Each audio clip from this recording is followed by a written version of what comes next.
मारूफ सनतकार Tata sons के साबिक chairman Cyrus मिस्त्री का सड़क हादसे में इंतकाल। अहमदाबाद से लौटते हुए मुंबई अहमदाबाद हाईवे पालघर के नजदीक पेश आया हादसा। वजीर आजम नरेंद्र मोदी ने साइरस मिस्त्री के इंतकाल पर किया इजहार ताज़ियत। कांग्रेस से अलहदगी के बाद सीनियर लीडर गुलाम नबी आजाद ने जम्मू रैली के दौरान नई पार्टी का किया ऐलान। कहा कि उनकी पार्टी जम्मू कश्मीर की सभी बिरादरियों के एहतराम और तहफ़्फ़ुज़ के तई अहदबस्ता। कश्मीरी पंडितों की बाज़ाबातकारी होगी पार्टी की अव्वलीन तरजीह। बीजेपी ने कांग्रेस पार्टी को बनाया निशाना। कहा कि कांग्रेस की रैली बचाओ रैली थी। जो लोग बदउनवान हैं और जिनको महसूस होता था कि बदउनवानी उनका पैदाइशी हक है, आज वो खौफ में हैं। मरकजी वज़ीर दाखिला अमित शाह आज गुजरात में अहमदाबाद नगर निगम के स्मार्ट स्कूल का किया इफ्तिताह। साथ ही छठी कुल हिंद भारतीय जेल ड्यूटी मीट में भी हुए शामिल।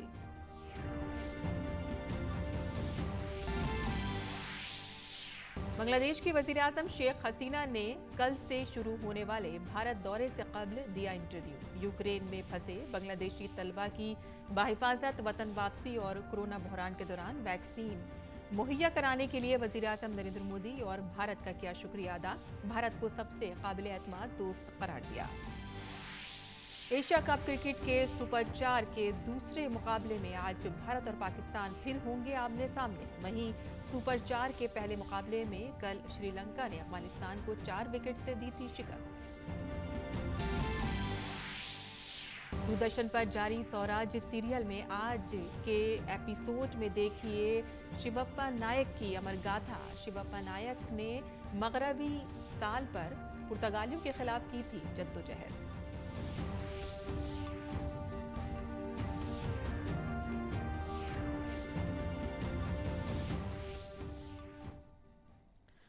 आदाब नाज़रीन, खबरनामे में आपका इस्तकबाल है। मैं हूं साइमा खान। अब खबरें तफसील से।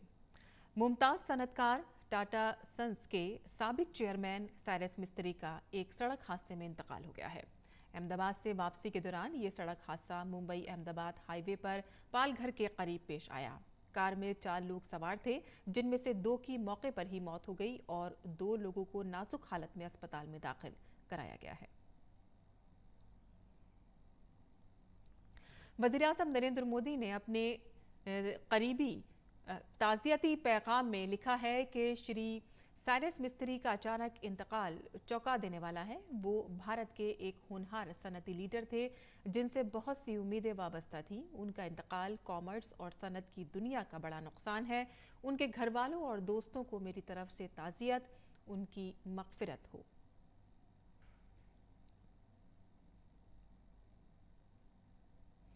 जम्मू कश्मीर के साबिक वज़ीर आला और कांग्रेस से अलग हुए लीडर गुलाम नबी आज़ाद आज जम्मू के दौरे पर हैं। उन्होंने आज सैनिक कॉलोनी में एक अवामी जलसे से खिताब किया। रैली में गुलाम नबी आज़ाद एक नई पार्टी का ऐलान किया।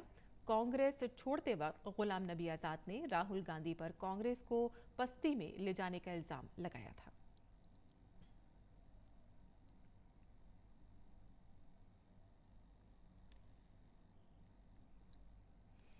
बिहार के वजीर आला नीतीश कुमार की पार्टी जेडीयू को मणिपुर में बड़ा झटका लगा है। मणिपुर में जेडीयू के 6 में से 5 अरकान असेंबली आज बीजेपी में शामिल हो गए।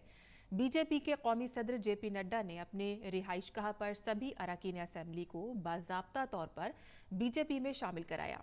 इन अरकान असेंबली में KH जे किशन, N सनाते, साबिक police director general AM Khaute और थांग जाम अरुण सिंह शामिल हैं। इससे पहले जनता दल यूनाइटेड की अरुणाचल प्रदेश इकाई का भारतीय जनता पार्टी में बाज़ाब्ता तौर पर जम हो चुका है। बिहार में अजीम इत्तेहाद सरकार बनाने के बाद नीतीश कुमार को यह दूसरा झटका लगा है।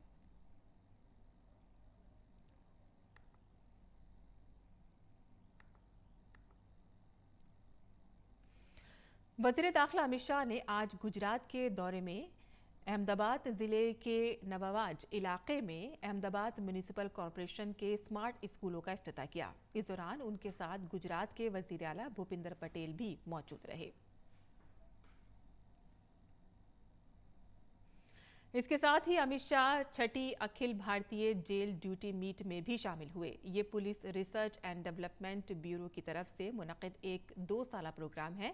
इस प्रोग्राम में गुजरात के वजीर आला भूपेंद्र पटेल और दाखिली उमूर के वजीर ममलिकत हर्ष संघवी भी शामिल हुए।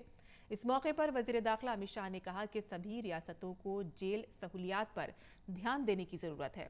उन्होंने रियासतों से मॉडल जेल मैनुअल को नाफिज करने की अपील की।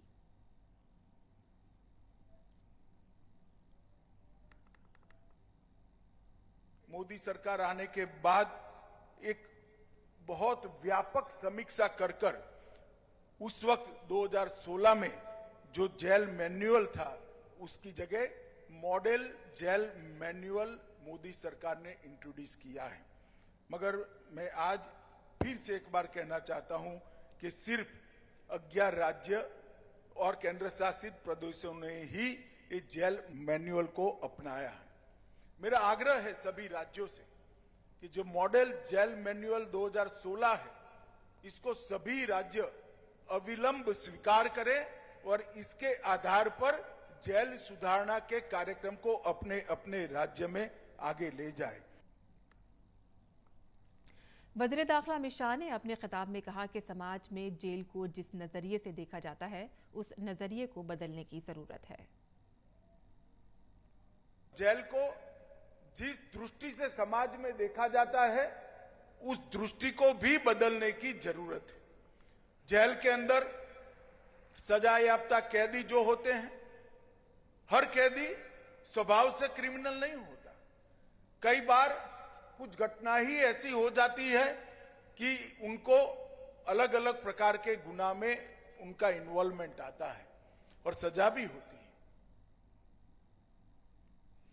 वज़ीर दाखिला अमित शाह ने कहा कि वज़ीर आज़म नरेंद्र मोदी ने मुल्क की आवाम को फिट इंडिया का मंत्र दिया है। उन्होंने कहा कि किसी को भी अस्पताल जाने की जरूरत ना पड़े, यही फिट इंडिया का मंत्र है। हमारे देश के प्रधानमंत्री मोदी जी ने फिट इंडिया का मंत्र देश की जनता को दिया है। स्वास्थ्य को रिपेयर करना एक बात है, मगर शरीर को ऐसा रखना जिससे किसी को अस्पताल की जरूरत ही नहीं पड़े, वो फिट इंडिया का मूल मंत्र है। और जेल प्रशासन के भी ये फिट इंडिया के मंत्र को आने वाले दिनों में इस मीट से बहुत गति मिलने वाली है, इसका मुझे विश्वास है। वज़ीर दाखिला अमित शाह आज अहमदाबाद में 36वें कौमी खेलों का आगाज करेंगे। आज शाम ईका एरिना ट्रांस स्टेडियम में मुअज़्ज़ज़ शख्सियात की मौजूदगी में कौमी खेलों से मुतालिक एक प्रोग्राम मुनक़्क़िद किया जाएगा। गुजरात के वज़ीर आला भूपेंद्र पटेल और खेलों और नौजवानों के उमूर के मरकजी वज़ीर अनुराग सिंह ठाकुर भी इसमें शिरकत करेंगे। मुल्क के सबसे बड़े खेल के इनेकाद के लिए खुसूसी वेबसाइट और मोबाइल एप्लीकेशंस भी जारी की जाएंगी। 36वें कौमी खेल 7 साल के वक्फे के बाद मुनक़्क़िद किए जा रहे हैं। कौमी खेल का मौजू है सेलिब्रेटिंग यूनिटी थ्रू स्पोर्ट्स। ये खेल 29 सितंबर से 12 अक्टूबर तक चलेंगे। ज़्यादातर रिवायती ओलंपिक खेलों समेत 36 मुकाबलों में तकरीबन 7,000 एथलीट्स के हिस्सा लेने की उम्मीद है। इन कौमी खेलों में पहली बार मलखंब और योगासन जैसे देसी खेल भी शामिल किए जाएंगे। पिछली बार कौमी खेल सन 2015 में मुनक़्क़िद हुए थे। नायब सदर जमहूरिया जगदीप धनखड़ ने आज नई दिल्ली में महर्षि दधेची जयंती के मौके पर स्वस्थ सबल भारत सम्मेलन में शिरकत की। इस कॉन्फ्रेंस का एहतमाम दधेची देह दान समिति ने किया था। कॉन्फ्रेंस का मकसद आज़ा के अतिये की कौमी मुहिम को आगे बढ़ाना है। और कॉन्फ्रेंस से खिताब करते हुए नायब सदर जमहूरिया ने कहा कि महर्षि दधेची इस्तिकामत, कुर्बानी और एहसान का मज़हर हैं और आज़ा के अतिये के लिए कौमी मुहिम शुरू करने का ये सही वक्त है। उन्होंने मज़ीद कहा कि आज साइंस और टेक्नोलॉजी हमें वो करने की इजाज़त देती है जो पहले मुमकिन नहीं था। स्वस्थ सबल भारत सम्मेलन और अंगदान के लिए राष्ट्रीय अभियान का जो आयोजन है, it has not come a day early, it is very timely and timely for the reason science and technology has also helped us It has facilitated what we lack, which was indicated by Alokji extensively. Awareness will dispel widespread ignorance, and on this occasion, I appeal to our religious leaders. They have to play on front foot with a straight bat to dispel whatever doubts the people can entertain about this great sublime gesture that helps the other person to live his or her life to the fullest level, and nothing can be more vital to humanity than this. BJP leader Rajyavardhan Rathore ने कांग्रेस को निशाना बनाते हुए कहा कि 2014 के बाद कांग्रेस 90% इंतखाबात हार चुकी है। उन्होंने कहा कि उत्तर प्रदेश में 90% से ज्यादा सीटों पर कांग्रेस के उम्मीदवारों की जमानत जब्त हो चुकी है। राज्यवर्धन सिंह राठौड़ ने कहा कि राजस्थान की कांग्रेस हुकूमत में खवातीन पर मजालिम हो रहे हैं और मुसलसल इस्मत दरी के वाकयात पेश आ रहे हैं, जबकि राजस्थान के वजीर आला इन तमाम वाकयात को छोटे वाकयात करार देते हैं।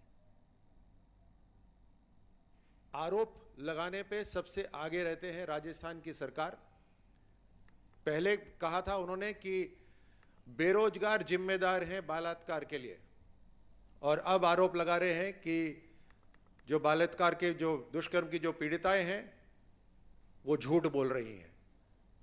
फिर उनका बयान आया कि इसके लिए रिश्तेदार जिम्मेदार हैं। कभी बेरोजगार जिम्मेदार हैं, कभी रिश्तेदार जिम्मेदार हैं। और कोविड के खिलाफ सबसे मौसर हथियार के तौर पर शुरू की गई टीकाकारी मुहिम के तहत अब तक 213 करोड़ 20 लाख से ज्यादा कोविड से बचाव के टीके लगाए जा चुके हैं। गुज़िश्ता 24 घंटों में 19 लाख 35 हजार से ज्यादा टीके लगाए गए। टीकाकारी मुहिम मुल्क में लोगों को कोविड से तहफ़्फ़ुज़ फराहम करने का एक अहम वसीला है और इसकी आला सतह पर मुसलसल जायजा और निगरानी की जा रही है। और अब नजर डालते हैं कोरोना इन्फेक्शन के ताज़ा अदद-ओ-शुमार पर। सेहत और ख़ानदानी बहबूद की वजारत के मुताबिक मुल्क में गुज़िश्ता 24 घंटों में कोरोना के 6,809 मामले दर्ज किए गए हैं, जबकि पिछले 24 घंटे में 8,414 मरीज रूबाए सेहत हो चुके हैं, जिसके बाद मुल्क में सेहतयाबी की शरह 98.69% हो गई है। वहीं ज़ेर इलाज मरीजों की हफ्तावारी शरह में 2.29% दर्ज की गई है, जबकि यौमिया शरह 2.12% है। बांग्लादेश की वजीर आजम शेख हसीना ने वैक्सीन मैत्री पहल के लिए वजीर आजम नरेंद्र मोदी का शुक्रिया अदा किया है। उन्होंने कहा कि कोरोना वबा के दौरान भारत ने न सिर्फ बांग्लादेश बल्कि दीगर जनूबी एशियाई ममालिक को भी वैक्सीन फराहम की थी। I really thanks to Prime Minister Modi to take this initiative, and that he contributed vaccine to not only Bangladesh, also some South Asian countries, and it's really very, very helpful, and it's a very prudent initiative he has taken. और शेख हसीना ने Ukraine में फंसे बांग्लादेशी तलबा की बाहिफाजत वापसी पर वजीर आज़म नरेंद्र मोदी का शुक्रिया अदा किया। उन्होंने कहा कि रूस यूक्रेन जंग के दौरान हमारे बहुत से तलबा यूक्रेन में फंस गए थे और उस वक्त भारत ने अपने तलबा के साथ साथ बांग्लादेशी तलबा को भी वहां से निकाला। I really thanks to Prime Minister again that during this war between Russia and Ukraine, many of our students just stuck off and they came to Poland, took shelter. But when you evacuate your student, Indian student, they also brought our student back home. So it was really, you have shown a really friendly gesture. I thank to Prime Minister for this initiative. Bangladesh के वजीर आज़म ने कहा कि Rohingya हमारे लिए बड़ा बोझ हैं। उन्होंने कहा कि हम रोहिंग्याओं की वापसी के मामले पर आलमी बिरादरी और अपने पड़ोसी मुमालिक से मुशावरत कर रहे हैं। Well, for us it's a big burden. India is a vast country, you can accommodate, but on humanitarian ground we give them shelter, and providing everything. But during this COVID, we vaccinated all the Rohingya community. But how long they will stay here? So in the camp they are staying, our environment hazard is there. Then some people engaged in drug trafficking or some arms conflict, women trafficking. Day by day it is increasing. So we have been trying our best to pursue them. We are discussing with them, and also the international community like ASEAN or UNO. Tripura का धलाई जिला मुल्क के सबसे कम तरक्की याफ्ता अजला में से एक है। मरकजी हुकूमत ने 2018 में धलाई जिले को एक एस्पिरेशनल जिले के तौर पर शामिल किया था। गुज़िश्ता 4 सालों में धलाई ने तरक्की की राह पर सरपट दौड़ना शुरू कर दिया है। हाल ही में धलाई में मॉडर्न ट्रॉमा सेंटर समेत कई तिब्बी सहूलियात शुरू की गई हैं ताकि ये जिला भी तरक्की में दूसरे अजला के बराबर आ सके। देखते हैं ज़मीनी हकीकत से मुतालिक हमारी ये रिपोर्ट। जदीद सहूलियात से आरास्ता त्रिपुरा के धलाई का ये ट्रामा सेंटर किसी भी जिले के जदीद ट्रामा सेंटर को मात देते नजर आ रहा है। हाल ही में 10 बिस्तरों वाले इस ट्रामा सेंटर का इफ्तिताह रियासत के वजीर आला डॉक्टर मानिक साहा ने किया था। धलाई को त्रिपुरा के पसमानदा जिले में शामिल किया जाता था, लेकिन साल 2018 में मरकजी हुकूमत ने मुल्क के 112 एस्पिरेशनल जिले के तौर पर धलाई जिले को भी शामिल किया। धलाई जिले में 4 सब डिवीजन हैं और एस्पिरेशनल जिले के तौर पर शामिल होने के बाद नीति आयोग की निगरानी में 4 सब डिवीजन में मुख्तलिफ तरक्याती मंसूबे शुरू किए गए हैं। जिला धलाई के चीफ मेडिकल ऑफिसर के मुताबिक ट्रामा सेंटर के साथ साथ दीगर तिब्बी सहूलियात भी जिले में शुरू कर दी गई है। स्वास्थ्य संबंधी सेवाएं प्रदान करने के लिए एनआरसी और कोविड देखभाल केंद्र जैसी 2 और सुविधाओं का भी उद्घाटन किया गया है। यह ट्रॉमा सेंटर किसी भी प्रकार की दुर्घटना से संबंधित चोटों की देखभाल के लिए है। यह केंद्र राष्ट्रीय राजमार्ग पर सड़क हादसों में घायल होने वालों को चिकित्सा उपलब्ध कराएगा। त्रिपुरा का धलाई जिला अपनी कुदरती खूबसूरती के लिए मशहूर है। महदूद वसाइल की वजह से धलाई का शुमार मुल्क के पसमानदा अजला में होता था, लेकिन एस्पिरेशनल अजला में शामिल होने के बाद अब ये तरक्की की राह पर गामजन है। Bureau report, DD news Urdu खबरें। और आगे बढ़ते हैं और बात करते हैं पड़ोसी मुल्क पाकिस्तान की। पाकिस्तान तबाहकुन सैलाब का सामना कर रहा है।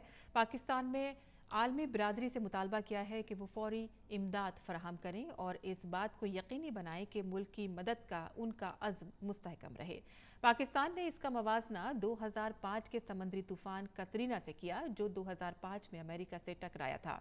अब तक पाकिस्तान में सैलाब से 1300 से ज़ायद अफराद हलाक हो चुके हैं और 33 मिलियन से ज़्यादा बेघर हो चुके हैं। नेशनल डिजास्टर मैनेजमेंट अथॉरिटी के मुताबिक 14 जून से अब तक कम से कम 1265 से ज़ायद अफराद शदीद मानसून बारिशों और ग्लेशियर पिघलने की वजह से आने वाले तबाहकुन सैलाब की वजह से हलाक हो चुके हैं। गुज़िश्ता 24 घंटों के दौरान सैलाब की जद में 57 अफराद लुक़्मा अजल बन चुके हैं और सैलाब मुतासरा इलाकों में राहत और बचाव का काम जंगी सतह पर जारी है। जनूबी अमेरिकी मुल्क चिली जल्द ही एक तारीखी फैसला करने जा रहा है। चिली के लोगों को ये फैसला करना है कि क्या वो अगस्टो पिनोचेट के ज़माने की आज़ाद मंडी के हक़ में बने ज़ाब्ते को बरकरार रखना चाहते हैं या फिर वो मुल्क की सियासी और समाजी ढांचे में तब्दीली लाने वाले एक नए तरक्की पसंद ज़ाब्ते को अपनी मंजूरी देते हैं। पिनोचेट दौर के उस ज़ाब्ते को क़दामत पसंद और खुली मंडी का हामी समझा जाता है। इसके साथ ही मुजव्वज़ा नए ज़ाब्ते में समाजी हुकूक, माहौलियात और सिनफी मसाफात जैसे मसाइल पर तवज्जो दी जाएगी, जिसकी वजह से कई दहाइयों तक मुल्क में माशी तरक्की तो हुई, लेकिन साथ ही माशी अदम मसावात में भी इजाफा हुआ। 2019 में महीनों तक चले मुजाहिरों के बाद अक्टूबर 2020 में चिली के 80% लोगों ने नए आइन साजी के हक में वोट दिया था, जिसके बाद आज वोटिंग होगी और शाम तक नताइज की उम्मीद है।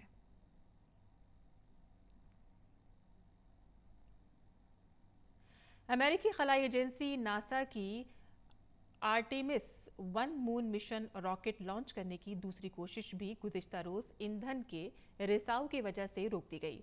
लीक होने की वजह से ईंधन भरने में ताख़ीर के बाइस रॉकेट लॉन्च को मुलतवी कर दिया गया था। आर्टेमिस एक कमरे मिशन को खलाई लॉन्च सिस्टम मेगा रॉकेट से नासा के ईस्टर्न डे लाइट टाइम के मुताबिक दोपहर 2:17 पर लॉन्च करना था, लेकिन ये उस वक्त नाकाम हो गया कि जब लॉन्च से तकरीबन 7 घंटे कबल हाइड्रोजन ईंधन के रिसाव का पता चला। नासा के इंजीनियरों ने आर्टेमिस 1 के उल्टी गिनती के दौरान ईंधन के रिसाव को रोकने की 12 कोशिशें की, लेकिन उनकी 3 कोशिशें नाकाम हो गईं। ये मुहिम रवा हफ्ते दूसरी मर्तबा नाकाम हुई है। आर्टेमिस 1 कमरे मिशन को लॉन्च करने की दूसरी कोशिश के लिए पीर तक इंतजार करना पड़ेगा। नासा के पास आर्टेमिस 1 को लॉन्च करने के लिए पीर को 90 मिनट हैं, जिसे ईस्टर्न डे लाइट टाइम के मुताबिक शाम 5:12 पर लॉन्च किया जाएगा। आर्टेमिस 1 मून मिशन नासा का रोबोटिक कमरी रिसर्च प्रोग्राम है। नासा के साथ साथ यूरोपीय खलाई agency, Japan aerospace exports agency और कनाडा की खलाई एजेंसी भी इस मिशन में शामिल है।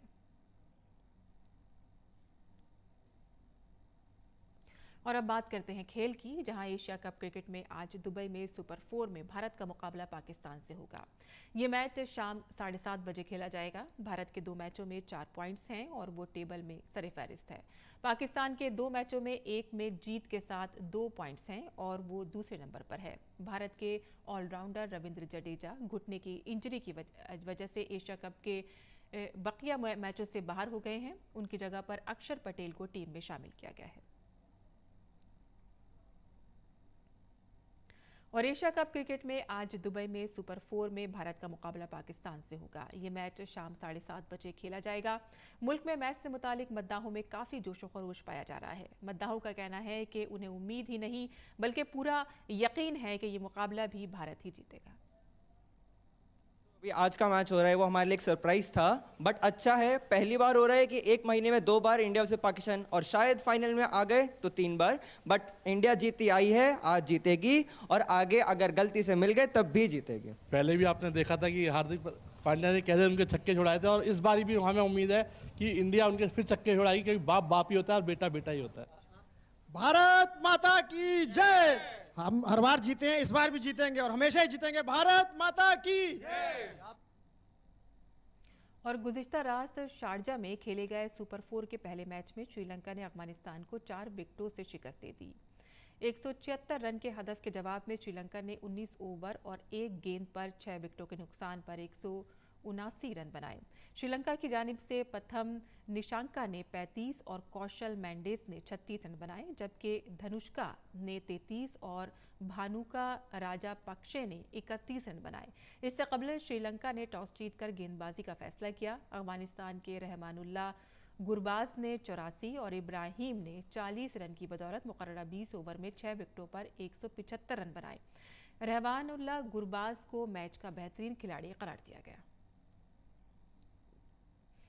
केरल की मशहूर नेहरू ट्रॉफी बोट रेस का 68वां सीजन आज से अलापुजा की पुनम्मदा झील में शुरू हो गया है। कश्ती रेस का इफ्तिताह केरल के वजीर आला पिनराई विजयन ने किया। छोटी कश्तियों का मुकाबला सुबह 11 बजे शुरू हो गया है और मशहूर स्नैनिक बोट रेस भी शुरू हो गई है। मुख्तलिफ रेस में 20 स्नैक्स बोट समेत 77 कश्तियां हिस्सा ले रही हैं।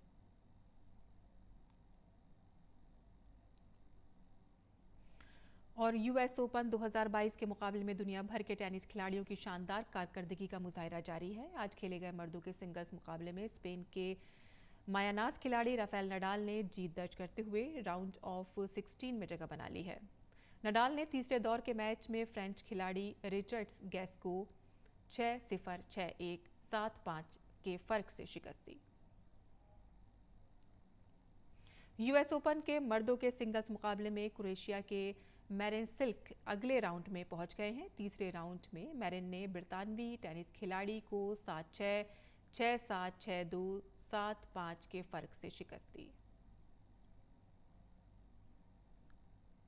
वहीं यूएस ओपन के खवातीन सिंगल्स जुमरे में चेक जमहूरिया की कैरोलिना पेलिस्कोवा जीत दर्ज करते हुए मुकाबले के राउंड ऑफ 16 में पहुंच गई हैं। कैरोलिना ने तीसरे दौर में मैच में स्विट्जरलैंड की खिलाड़ी को 5-7, 6-4, 6-3 के फर्क से हरा दिया।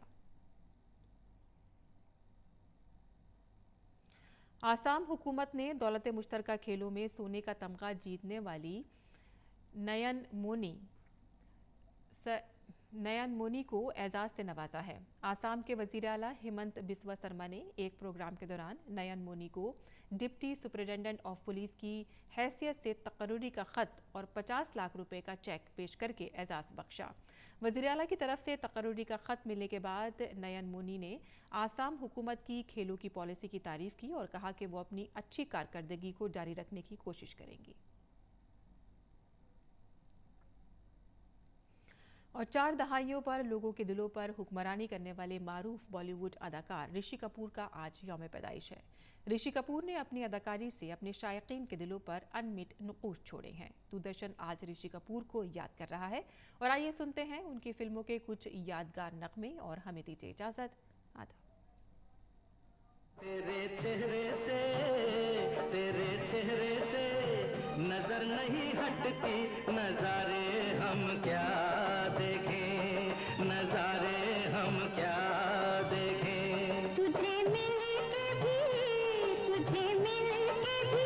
प्यास नहीं घटती, नजारे हम क्या देखें। रंग भरे बादल से तेरे नैनों के काजल से मैंने इस दिल पे लिख दिया तेरा नाम।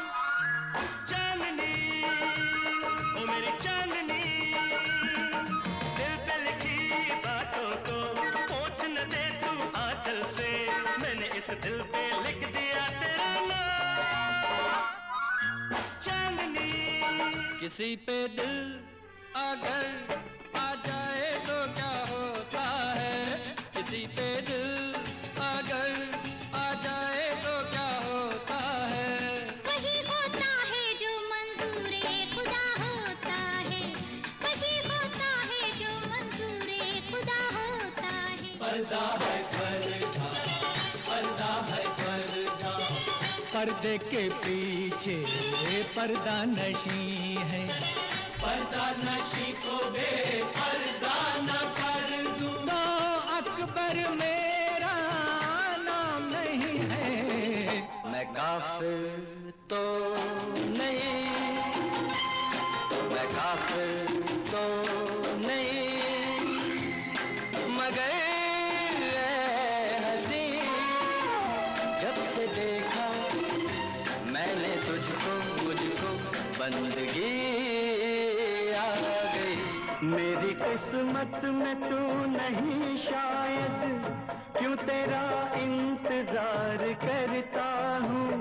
मैं तुझे कल भी प्यार करता था, मैं तुझे अब भी प्यार करता